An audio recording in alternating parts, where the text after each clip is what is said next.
Hello friends, welcome back to cook with Devangi. આજે આપણે બનાવીશું હળદર, સૂંઠ અને ગંઠોડાની ખૂબ જ ઇમ્યુનિટી બૂસ્ટ કરે એવી, રોગ પ્રતિકારક શક્તિ વધારે એવી ગોળીઓ. તો એના માટે ઇન્ગ્રેડિયન્ટ લિસ્ટ જોઈ લઈએ. એના માટે મેં અહીંયા 1 વાટકી જેટલો ગોળ લીધો છે, દેશી ગોળ લીધો છે. 1 વાટકી જેટલું મેં અહીંયા સૂંઠ પાવડર લીધો છે.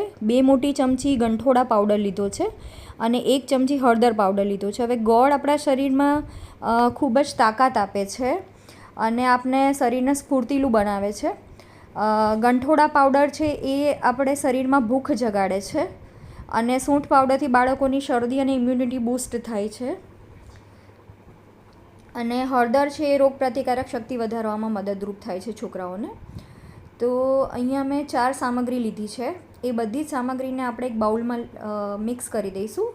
અને મેં અહીંયા 1 વાટકી જેટલું દેશી ઘી લીધું છે. તમે કોઈ પણ ઘી લઈ શકો.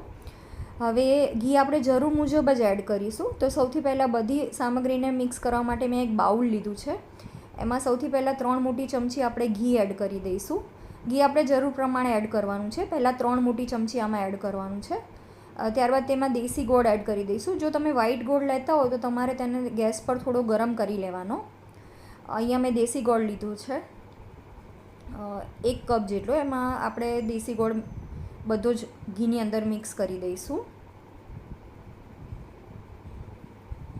તમે જો ભીલાનો ગોળ લેતા હો દેશી ગોળ, તો તમારે એને થોડો છીણી લેવાનો. હવે એમાં મેં સૂંઠ પાવડર એડ કરી દીધો છે. ત્યારબાદ 2 ચમચી જેટલો જે ગંઠોડા પાવડર લીધો હતો. ગંઠોડા પાવડર બાળકોને ભૂખ જગાડે છે અને ખૂબ જ સારી ઊંઘ આવે છે. બાળકો તથા મોટા માટે ગંઠોડા પાવડર ખૂબ જ ઉપયોગી છે. ત્યારબાદ હળદર પાવડર લીધો છે 1 ચમચી.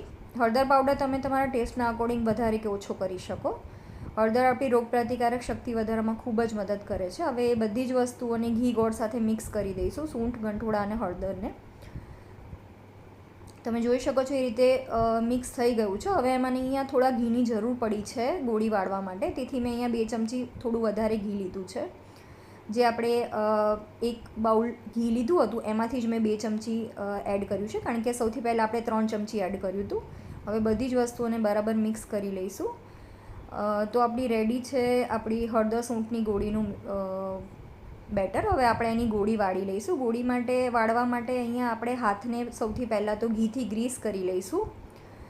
તો મેં અહીંયા મારા હાથને ઘીથી ગ્રીસ કરી લીધા છે અને ગોળી વાળી લઈશું.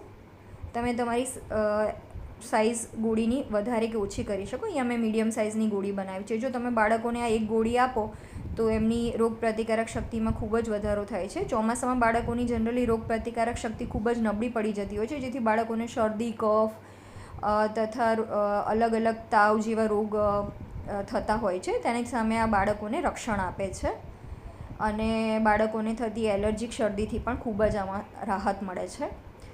તો આ ગોળીને તમે વિધાઉટ ફ્રીઝ 15 થી 20 દિવસ માટે સ્ટોર કરી શકો અને એક ગોળી તમે બાળકને આપી શકો. મોટા દિવસમાં 2 ગોળી પણ ખાઈ શકે છે, સવારે અને સાંજે 1 ગોળી. તો આ શરીર માટે ખૂબ જ લાભદાયી છે. ચોમાસા તથા શિયાળામાં તમે આ ગોળી 15 થી 20 દિવસ માટે સ્ટોર કરી શકો. Thank you for watching.